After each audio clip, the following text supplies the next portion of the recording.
അന്താരാഷ്ട്ര ക്രിക്കറ്റിൽ Indian ടീമിനെതിരെ Ireland ജേഴ്സിയിൽ Malayali താരം സഞ്ജു സാംസൺ കളിക്കുന്നത് ഒന്ന് ആലോചിച്ചു നോക്കൂ.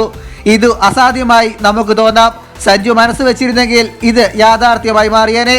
ഐറിഷ് ടീമിൽ സ്ഥാനം മാത്രമല്ല അവരുടെ നായകസ്ഥാനവും സഞ്ജുവിന് ലഭിക്കുമായിരുന്നു. പക്ഷേ അദ്ദേഹം അവരുടെ ഓഫർ തള്ളുകയായിരുന്നു.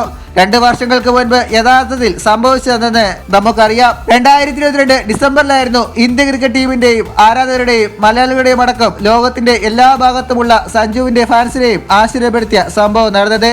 ദേശീയ ടീമിൽ അവസരങ്ങൾ ലഭിക്കാതെ നിരന്തരം തഴയപ്പെട്ടുകൊണ്ടിരുന്ന സഞ്ജുവിന് അയർലൻഡ് ക്രിക്കറ്റ് ബോർഡിൽ നിന്നും വമ്പൻ ഓഫർ ലഭിക്കുകയായിരുന്നു. 2022 T20 ലോകകപ്പ്, ബംഗ്ലാദേശുമായുള്ള പരമ്പര എന്നിവയിൽ നിന്നും അദ്ദേഹം തഴയപ്പെട്ട സമയത്തായിരുന്നു ഇത്. സഞ്ജുവിനെ ദേശീയ ടീമിലെടുക്കാൻ താല്പര്യം പ്രകടിപ്പിച്ച അയർലൻഡ് മറ്റൊരു വമ്പൻ വാഗ്ദാനം കൂടി താരത്തിന് നൽകിയെന്നാണ് ദേശീയ മാധ്യമങ്ങളിൽ വന്ന റിപ്പോർട്ടുകൾ. അയർലൻഡ് സീനിയർ ടീമിന്റെ ഫസ്റ്റ് ചോയ്സ് വിക്കറ്റ് കീപ്പർ റോളിനൊപ്പം ക്യാപ്റ്റൻസി കൂടി സഞ്ജുവിന് ഓഫർ നൽകുകയായിരുന്നു.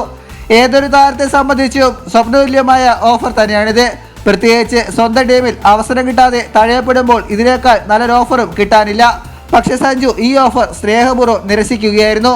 തന്നെ ദേശീയ ടീമിലേക്ക് പരിഗണിക്കുന്നതിനൊപ്പം ക്യാപ്റ്റൻസി നൽകാൻ തയ്യാറായതിൽ അയർലൻഡ് ക്രിക്കറ്റ് ബോർഡിന് സഞ്ജു നന്ദിയും അറിയിക്കുകയായിരുന്നു. അയർലൻഡിന്റെ ഓഫർ സ്വീകരിക്കണമെങ്കിൽ സഞ്ജുവിന് മുന്നിൽ അന്ന് ഒരുപാട് തടസ്സങ്ങളുണ്ടായിരുന്നു.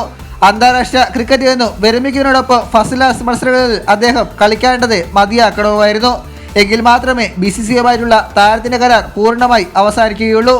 ഈ തരത്തിലുള്ള കടുത്ത തീരുമാനങ്ങൾ എടുത്താൽ മാത്രമാണ് അയർലൻഡിലേക്ക് ചേക്കേറി അവരുടെ ദേശീയ ടീമിന്റെ ഭാഗമായി മാറാൻ അദ്ദേഹത്തിന് സാധിക്കുക.